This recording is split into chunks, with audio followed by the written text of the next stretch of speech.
Thank you, Paloma. This has been a fantastic week for me to come here to the Prado to work in the conservation section and to work with colleagues. I have a lot of people to thank, and I'm going to save those thank yous for the end of the talk, but this has been very special for me.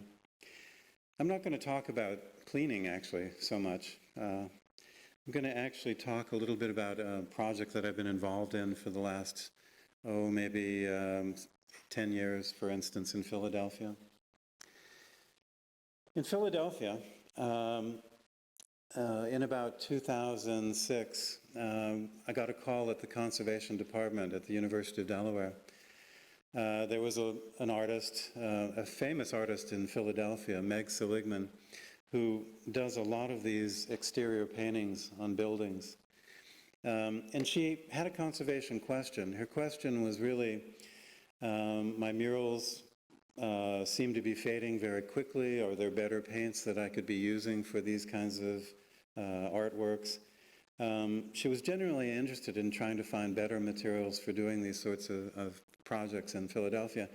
And for the life of me, I've lived in Philadelphia for years and years and years, and I drive around the city, I'm there, and in a way I hadn't noticed these kinds of murals. They hadn't come to my consciousness, really, in the way that they probably should have. There's a lot of decoration in Philadelphia. Philadelphia is one of those cities that actually has what we call a 1% for art tax. What that means is, of all the tax money that's collected, 1% of that money goes towards producing public art. And since the inception of that program, there's something like 3,000 of these kinds of murals in Philadelphia. It's an extraordinary treasure now, in a way. This really marks our city. It's a symbol of the neighborhoods, the people, the spirit of Philadelphia. But it's also actually, I think, an interesting moment, a comment on art making itself, for instance. The city itself has become a palette. The city itself has become a museum to hold these artworks. And it's a special challenge, essentially, to conserve these monumental sort of artworks now. In 2006, Meg called us to one of these murals that she had done. This is me standing right here to give you a sense of the scale. These are enormous paintings. It takes a lot of effort to make them. There's a lot of expense and time that goes into making these artifacts. But the half-life of them, I remember distinctly asking Meg how long these artworks last once they're created on buildings. And she said, 5 years, 6 years. And I come from a museum world where we talk about 500 years, 1,000 years to preserve artifacts and save them. And to think about creating an artwork like this and having it gone in just 5 years was staggering. I remember it felt like being punched in the stomach. I wanted to immediately help her find better paints, immediately help her with this problem of conserving these paintings. And I discovered that there's a long history of this. Philadelphia isn't the first city to begin to have and make these kinds of public artworks.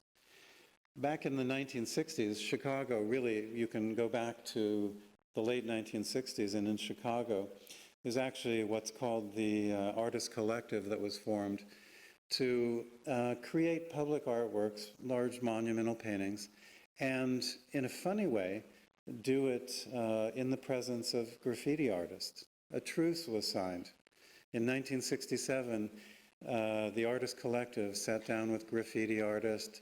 They really began discussions about where these works would be created, and they actually had a promise from some of the graffiti artists that they wouldn't be marked or tagged or damaged in that sort of way. It really set the stage for urban art making like this for the years to come. It wasn't very long after that, in 1976, when SPARC, the Social and Public Art Resource Center, was formed in Los Angeles. And that, again, was one of these groups of artists getting together to begin to see about sponsoring the creation of these public works of art, but in concert with, alongside of, graffiti artists who had been working, of course, at the same time. In the urban environment, you can begin to see both of those kinds of artworks, those kinds of decoration, tagging and monumental sort of artworks being created side by side.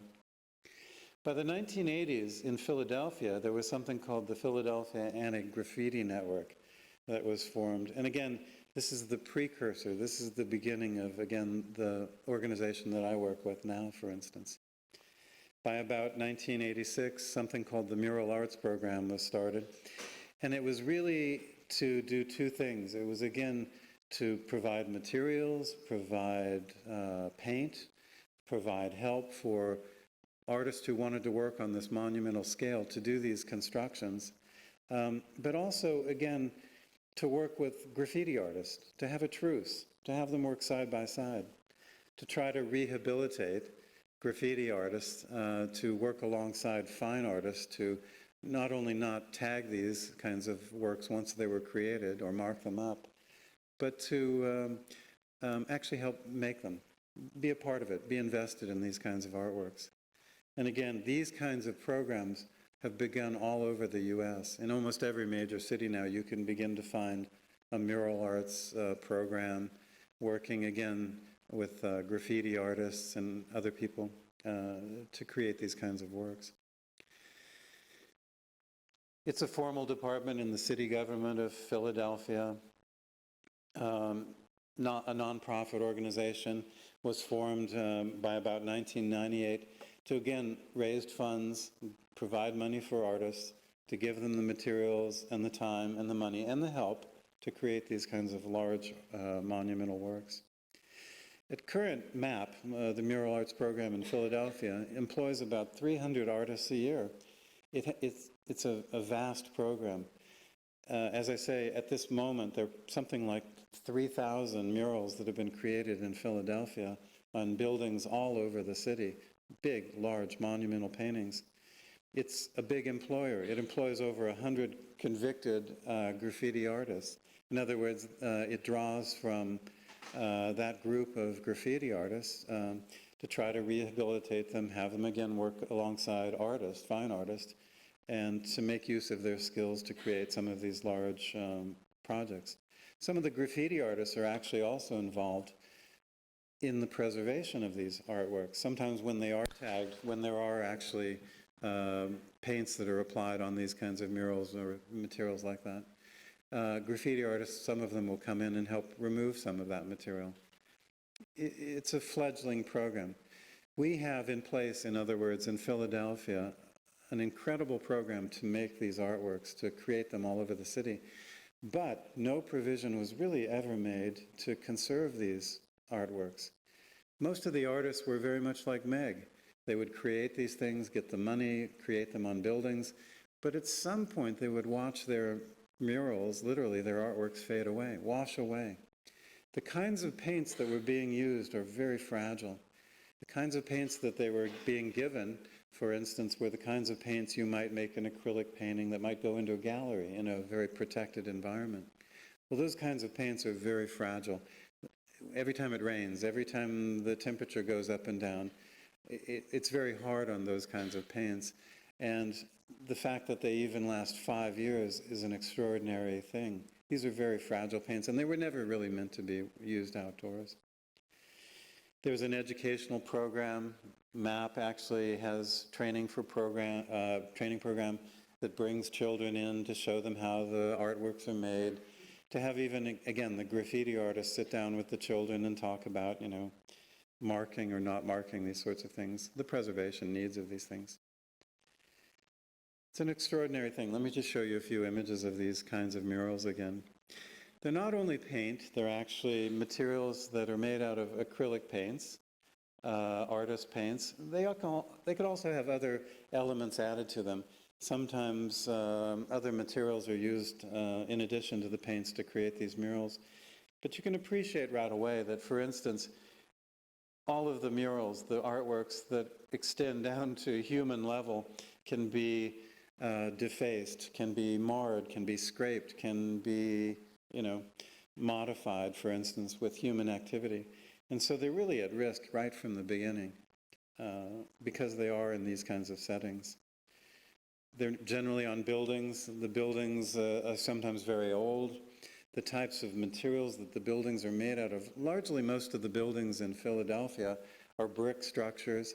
So the paintings are going on to brick and mortar sort of structures. But again, those aren't necessarily the ideal supports for art. They can be very alkaline, they can wash away themselves. Almost every problem that's associated with building materials then becomes associated with the artifacts themselves, because as the building breaks down, as the buildings erode or weather or age, well, so does the mural, of course, placed on top of these things. Here's Meg's mural again. But again, in 2006, Meg was very concerned. She wanted to create, this is one of the biggest murals of all of these kinds of projects in Philadelphia. And again, it's 7 stories tall, a very huge and important mural. It's on all of the travel brochures. It's on the website for the city. It's a very popular image. But by about 2006, after about 5 years or so, it had faded tremendously. And Meg really needed help. She needed to talk about better paints, different methods of applying and preparing the surfaces that these paints would go onto. And really, the city needed to have that discussion overall about the conservation of all of these works of art. I sometimes kid, but it's not, in all seriousness, when the city itself becomes the artist's studio, when the city itself becomes the museum, it's a special challenge. We can no longer control the environment. These things are open to the air. Anything and everything that can happen to them does happen to these murals. And so they're very fragile. They wear away, they wash away, they're defaced. Everything happens to them. And again, I remember it was a very poignant moment for me when I realized what was going on in my own city, that these things were being created and really they needed to be conserved. They needed to be saved. This is the urban landscape from the late 20th century and the early 21st century in Philadelphia, and it deserves to be protected and saved.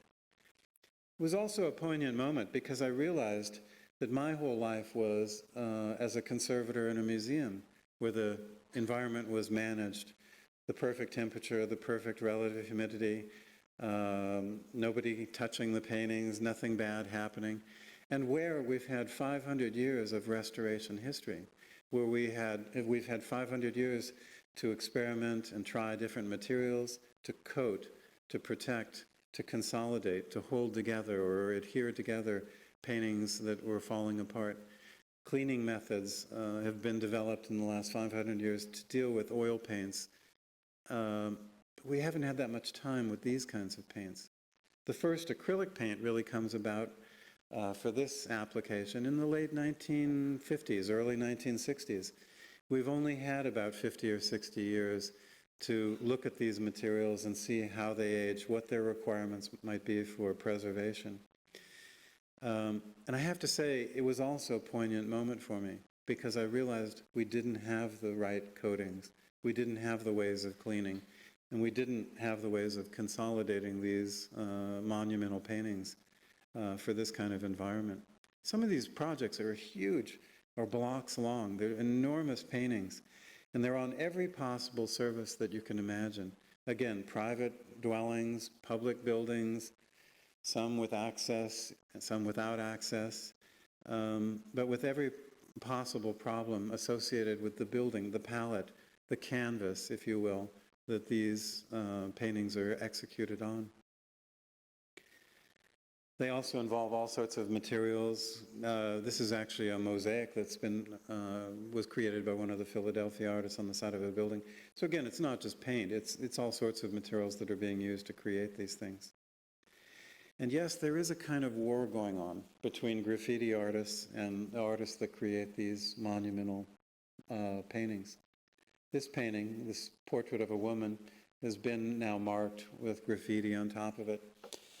And again, if these weren't fragile paints to begin with, if these weren't vulnerable paints to begin with, when you start to apply these other kinds of marking or tagging paints over them, it's a very difficult problem to ever think about removing those paints.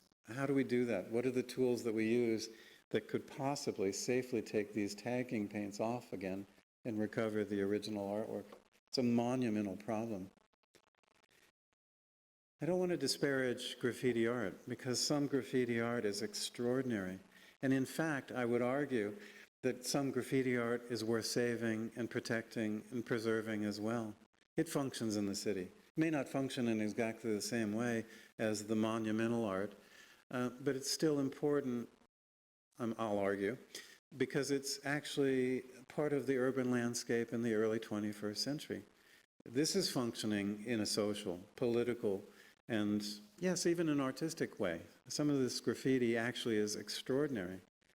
But we have to sort out this problem of separating these materials sometimes from the fine art that they're placed on top of. And we actually have to make difficult decisions, I think, at some point about what to save and not save, how we save them. Not all graffiti art is worth saving. Not all public art is probably worth saving.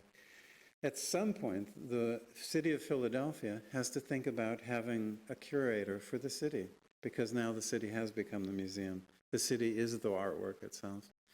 And decisions about what lives, what dies, what is saved and not, is also an important decision that we have to come to grips with in Philadelphia. My humble job is really to figure out how to save them physically. How do I protect them? How do I clean the graffiti away when it needs to be cleaned away? How do I protect them from the weather so that they don't wash away in 5 years? And yes, I'm going to save some of the graffiti too. I'm going to try to protect it. Again, these are some of the examples of the faded artwork. This artwork on the side of a private building is only about 5 years old, and it's beginning to wash away and fade again. To show you, I love these pictures. This is my city. The interesting thing about this is that in the city of Philadelphia, the Mural Arts program gives money to create these artworks. But the process is really sometimes started by the owner of a building. Sometimes the owner of a building will actually go to the Mural Arts program and say, I want a decoration put on the side of my building. I want to have it, covered with an artwork like this, for instance. And the Mural Arts Council generally allows the owners of building to make decisions about where and when murals will be created, and also, ironically, about the conservation of these murals. It's the building owner at the moment that has the power. As long as they show that they're conserving, saving, protecting, somehow caring for a mural, then the city will actually give them money to do that. Now, these are people that are wonderful people, owners of buildings, some of them well-intentioned, but they have no idea about the conservation of these materials. Sometimes they think washing with water is the way to, preserve and protect these things. It's a difficult problem because ownership rests with the building owners. It's not with the Mural Arts Council or the Mural Arts Program. It's not like a museum where there's, ownership, clear ownership and care, provided by an institution, for instance. The longevity of these murals really comes down to a lot of things. I mean, the problem of conservation really is that these things are being put on a wide range of building materials. Every building has brick and mortar and plaster and cement and iron and metal, and the murals are actually going on all of those materials. So the conservation problem is about as much about those materials as it is about the murals themselves, the paint itself. It has to do with surface preparation, of course. Any good job, any good painting job has to do with how you prepare a surface and apply paints. In this case, sometimes the murals were actually, again, being done on buildings that really weren't prepared to receive those paints. They would fail. They would fail very quickly because of that. In the case of Meg, what we actually decided to do was we actually decided to begin to have her paint on polyester fabric, a very thin, non-woven sort of fabric that we could get in very large sizes. She could execute the paintings on that, attach the fabric and the painting to a building, and then if the building needed work or repair or restoration, the mural could be removed temporarily and then put back in place. The idea of having a movable support was a big innovation, for instance, in saving some of these murals in Philadelphia. Now again, it comes down to the artist's technical skill, the paint types. Again, the paint types that are actually being used are really were never meant to be outdoors. Golden colors, Liquitex colors, the familiar brands in the United States of artist colors, they work well for paintings, for easel paintings, for inside, but they were never meant to be outside.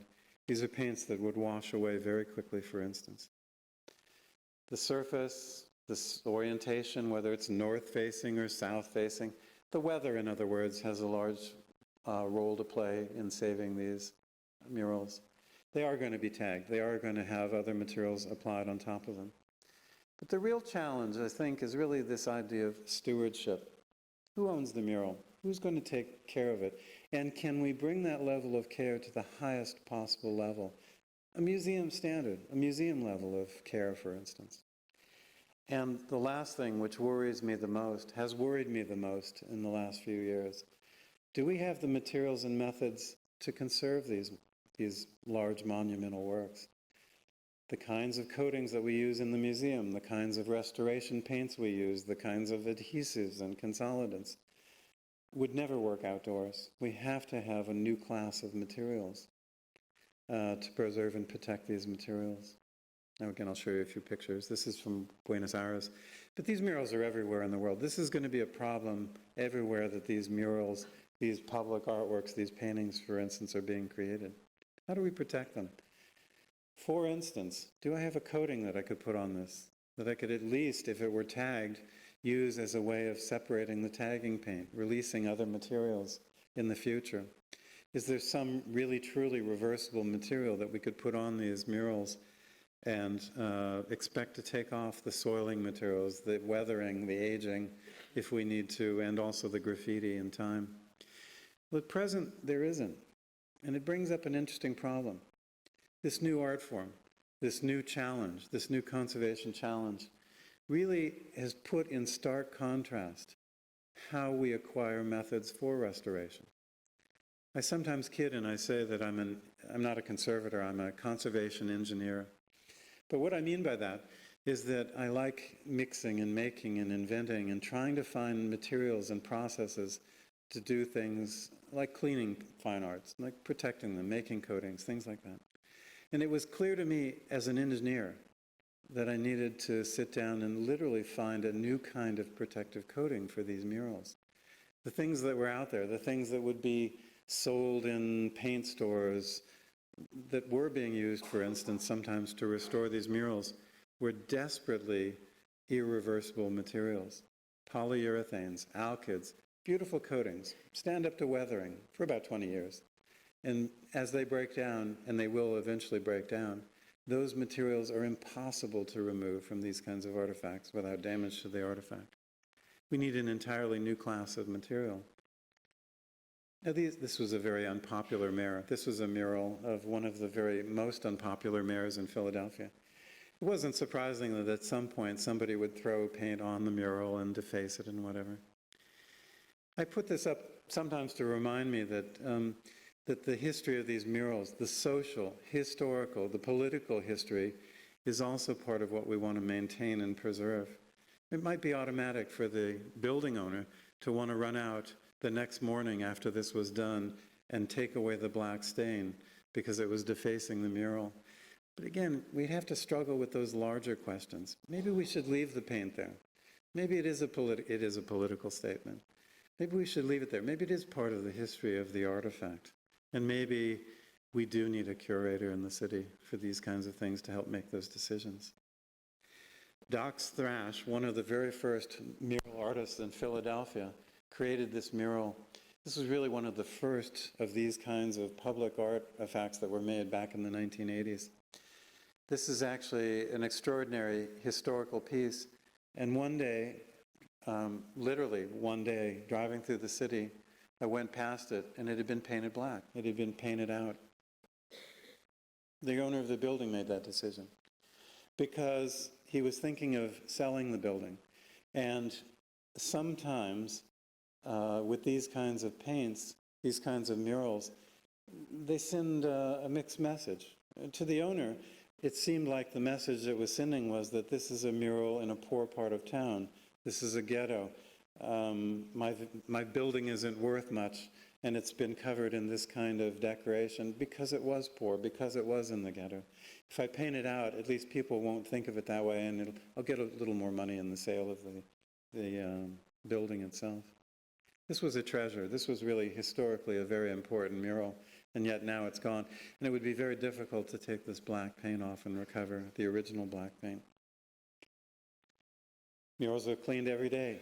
The fact is, the decision to restore these materials, these murals when they need restoration, is in the hands of the owner of the building. If they can show that they've cared for them, if they've washed them periodically, then that's enough for the city to, again, allow them to continue owning these things, caring for them. The mural arts program doesn't step in and intervene, for instance. This idea of high-pressure washing, strong cleaning materials, again, what it points out to me is that we simply don't have the materials yet to conserve these kinds of very problematic materials. Again, almost every support that you can think of, whether it's on wood or metal or whatever the surface is, these paints are going to fade, they're going to change, and there are all sorts of responses that have happened so far. To this point, for instance, it's just as likely that a group will get together in a community on a Saturday morning and go repaint the mural if it looks faded, because they believe it belongs to them. They take ownership. It's part of their community. And frankly, I understand the feeling. It is part of their community. It functions in their community in a way that art really doesn't function in a museum. This is an important, vital sign of their community. In this case, they were lucky enough to actually have the artist come back and repair the mural that was faded or damaged in this case. But it isn't always like that. The story sometimes is much sadder, that the group, well-meaning, will go and repaint a mural and it'll become something different. It's lost, whatever it was. In 2006, Meg's mural, this large one that I showed you, was actually set to be restored. And again, it was an interesting moment in the history of these kinds of artifacts and in Philadelphia. You can see how faded it is down here, actually. A lot of the color has been lost, has washed away. It's really because of the continual washing with rainwater. Rainwater, pure water, really is very aggressive. It actually will take away, it will take a lot of material out of these paints, and in doing that, leave them very faded looking. If you saturate them with a coating, you can actually bring back a lot of the original color. It's just an optical effect. So finding a coating to saturate these surfaces really does help. Here, Meg has actually applied a coating, saturated the color again, and at this very top level, the restoration is completely finished. She's added a little bit of color back. She's glazed on color. Again, she's around to make that kind of change, make that kind of decision. During this process, though, the only coatings that were available to do this restoration were solvent-based. The material that was put on here actually was a coating, a material familiar to art restorers who work on easel paintings. This was an MS2 resin, a coating, a varnish. Something insolvent. It was put on and it worked very well. But when the city got wind of the fact that this coating was being put on this mural, they stopped the project completely. They said you cannot put on a coating in solvent and you cannot remove a coating in solvent in the open air in Philadelphia. Again, what makes the conservation challenge of these materials so special is that they are in the open air. We're prone to the VOC laws, the volatile organic content laws, that regulate how much solvent can go into the air from paints and coatings and varnishes. At the moment, and in the near future, no coating will ever go on a mural that isn't water-based. And, ironically, that doesn't come away in water. Well, that coating doesn't exist. We have to engineer that coating. There is no coating that can be applied in water and removed in water in the open environment in the city of Philadelphia. There are lots of these acrylic colors that have been used to create these murals. If conservators had been involved, for instance, in the construction of some of these murals, they're more durable paints. There are materials that we could make substitutions for that we could recommend to the artist to use. But in a lot of cases, they simply use the paints that are given to them by the city. And again, all of these paints have been used at one point or another. They're all artist colors, acrylic, water-based colors. Beautiful colors, but never meant for the outdoors. Do we have the adhesives? Do we have the coatings? Do we have the ways of cleaning and protecting and preserving these materials, given everything that's going to happen to these materials? Well, almost simultaneously, in the museum world, the preservation of modern paintings was undergoing a kind of new scrutiny. In the museum world, in the last decade or so, artists and conservators who work with modern paintings, were also discovering how fragile some of these acrylic paints were. Even the paintings that were in museums, protected environments, were very sensitive to water, to solvents, to the normal tools that would be used on an oil painting, let's say, that might be in a museum. In fact, the studies that were done within the conservation community, the scientific studies that were done, really began all pointing in the same direction. They basically said that it was the paints. The paints were never meant to be used in this way. Of course, they're water sensitive. They have lots of surfactants in them, soaps, materials like that, to create the dispersions of the resins originally in water. And all of those materials are still in the paints when they dry, when they form the paints themselves. In fact, in our literature, it was becoming almost pandemonium. We were beginning to see that everything that you touched through these paints would begin to affect them. How could we ever apply a coating or clean the surface without damage or expecting damage to these kinds of materials? There are lots of studies. Again, I don't have to dwell on this, but the point is, these are really very fragile paints, and they're going to require very unusual materials to conserve them. And do we have these materials at present? It's interesting, we don't.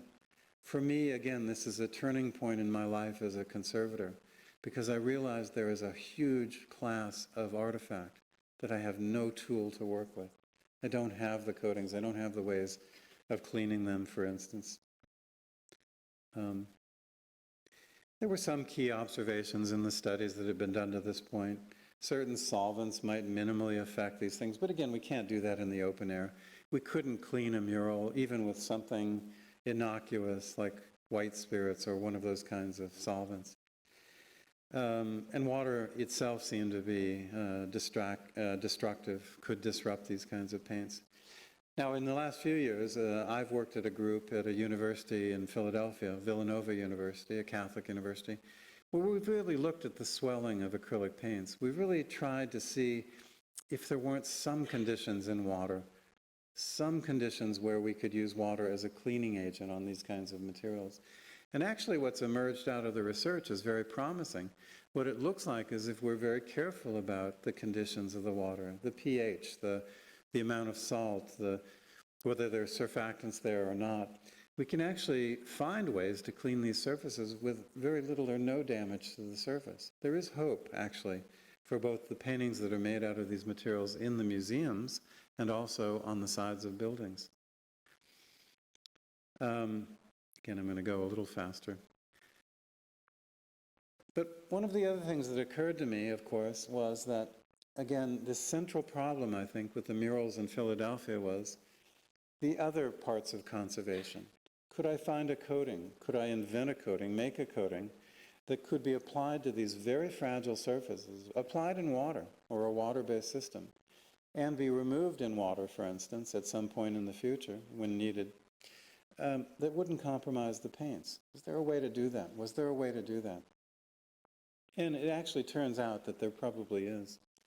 In the last 5 to 7 years, again, in this collaborative group that I work in, we've been working on looking at just producing exactly that kind of coating. Something that can be applied in water, done in the open air, done in Philadelphia, and at some time in the future, removed easily with water and under conditions in the water that wouldn't compromise those paints.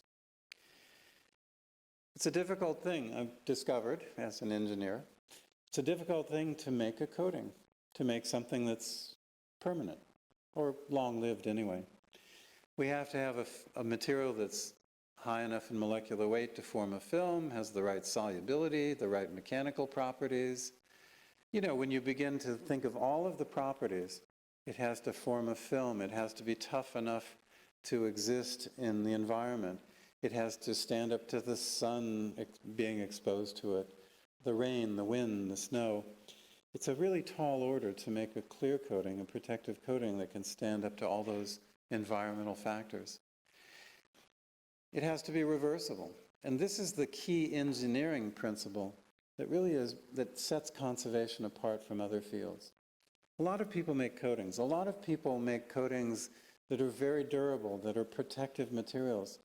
But what sets conservation apart is our ethic, our need, our requirement to actually produce materials that not only are long-lived and serviceable and don't age and yellow and break down, but that can be removed easily and separated from an artifact sometime in the future.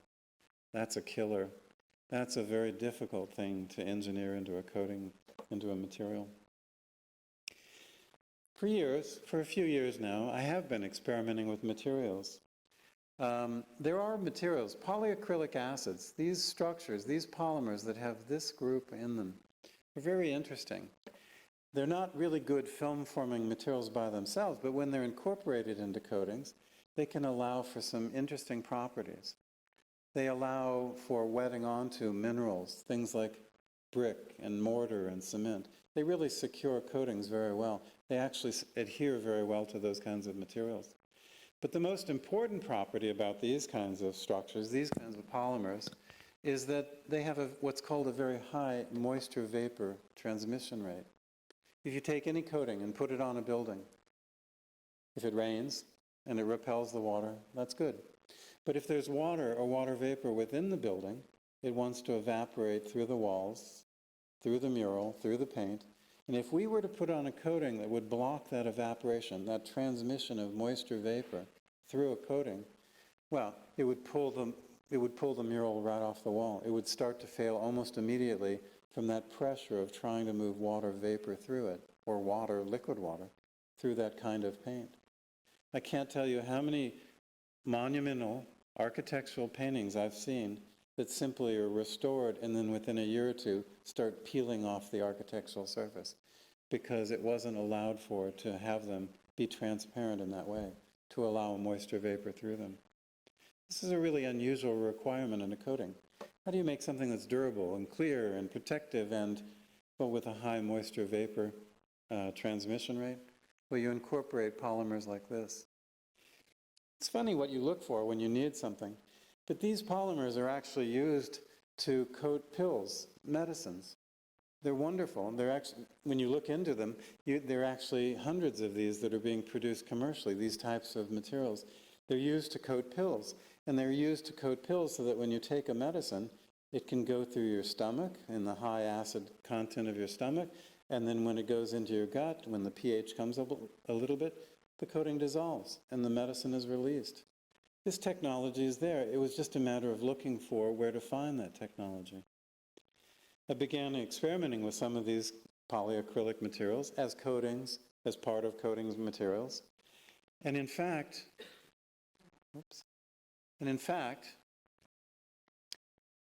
these kinds of materials, this is just simply a graph showing that these materials, these kinds of coatings, have very high moisture vapor transmission rates, really almost as high as the brick itself, or in this case, terracotta, another kind of building material. Commercial coatings, other materials, really never can reach that kind of level. This is really new. This is really unique to think about in coating materials, to try to make use of that. There was one project in particular where I actually made this coating and coated the outside of a building. Let me show you actually the building. Let me actually show you the building and I'll go back a minute here.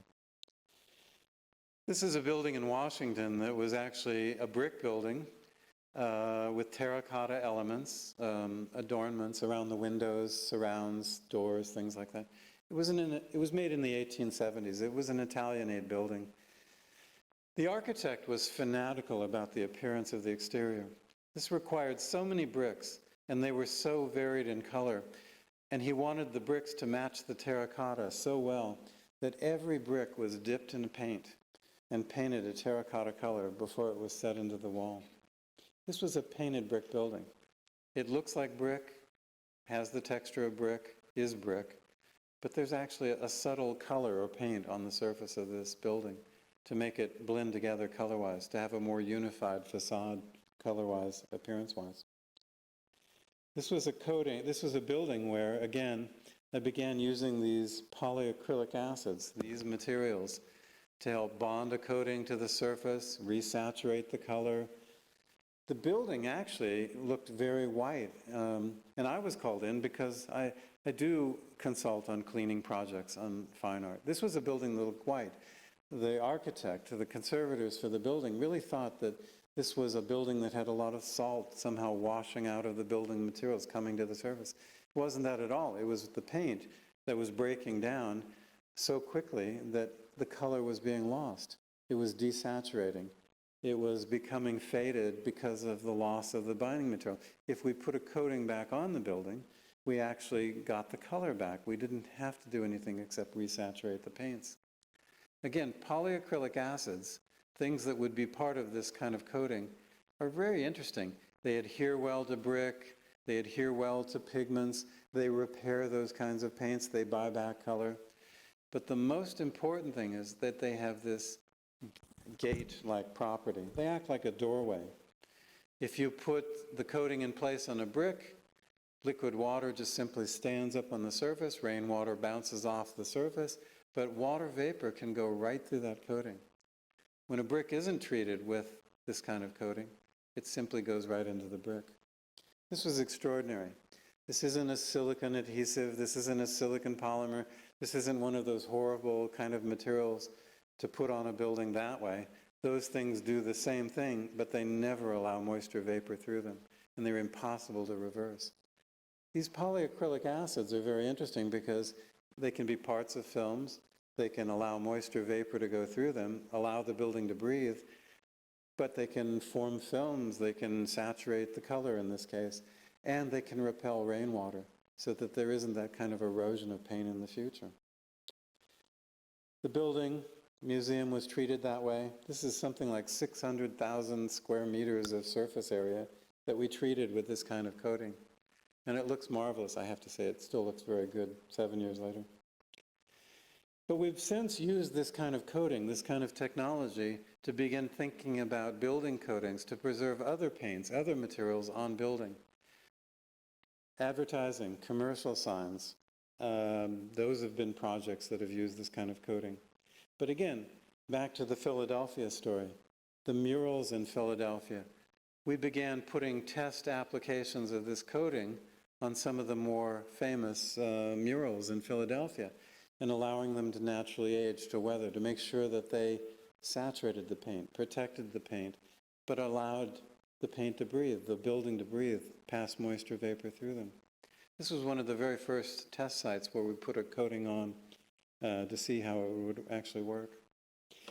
These coatings really are now, I would say, more highly engineered. We've spent a lot of time. We've taken 7, 8 years to begin to really engineer coatings for these outdoor murals. They have to be perfect. They have to age and stand up to weathering, and they can't discolor. They have to go on in water, come off in water. They have to breathe. It's an extraordinarily difficult proposition, but I think we've done it. And we've actually done it by combining really 3 materials. It comes down to a very simple formula. We take an acrylic resin that has good aging properties, one that forms a film by itself, one that's dispersed in water, and we add to it polyacrylic acid. We add in the breathability. We add in the pH reversibility with that material.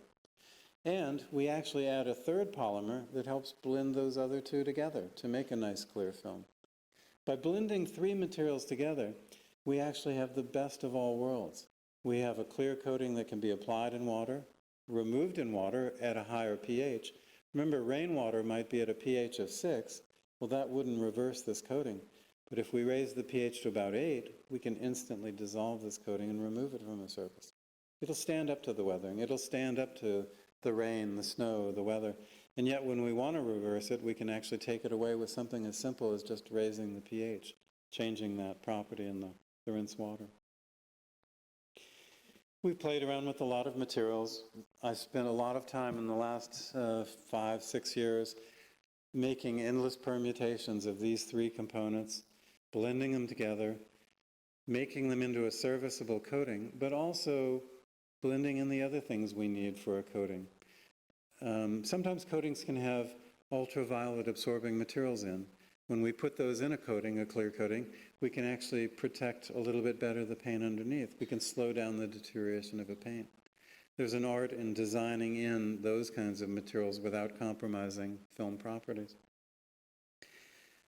For a time, the coating that we made actually, when it was dry, was a beautiful clear coating. But if it rained within about 18 hours of putting it on a surface, it turned snowy white. Back to the drawing board. Failed experiment. We kept working with these materials. But we're at the point where we think we've engineered a coating that now can protect these kinds of outdoor murals. We've put them on some of the murals in Philadelphia. They're aging now. We're watching how they age. We did all of the artificial aging. We did all of the experimentation that we could do in the lab. And at some point, we simply moved outdoors to the real objects and began testing these materials again in place. We put them in some of the most difficult places that we can imagine. But I think we've actually gotten to a point where we're very happy with this kind of coating. This didn't exist before. This is brand new. This is a wholly conservation designed or manufactured or engineered material. I sometimes think that we do a wonderful job in training conservators, making the people who will work with artifacts, repair them, retouch them, preserve them, protect them, and whatever. But we haven't done a very good job of designing, sometimes engineering the materials that we really need for very specific problems. The murals in Philadelphia taught me a valuable lesson. And what they taught me was that we need to continually produce conservators who also understand materials, that can actually invent and make materials that are needed as they're needed.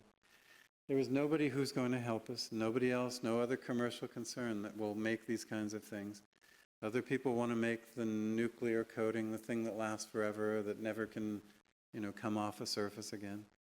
We have a very different world that we live in with conservation materials. And sadly, not sadly, but the responsibility then, I think, falls to us to sometimes discover, make, invent these kinds of products. I'd like to thank Anthony Lagalante, who was my collaborator at Villanova University, and really his graduate students, the students that we've worked with in the labs over the years to make these materials and test them. I wanted to thank Meg, of course, the artist who got me thinking about these things and started down this pathway. The Mural Arts program, of course, in Philadelphia. But I especially want to thank the people here who are responsible for bringing me to the Prado to help give this talk this evening. This has been an extraordinary week. Thank you all. Thank you for allowing me to talk to you about this special project, something other than cleaning, for this week. And Laura, of course, for helping out, my protege from years ago, the University of Delaware. Thank you all.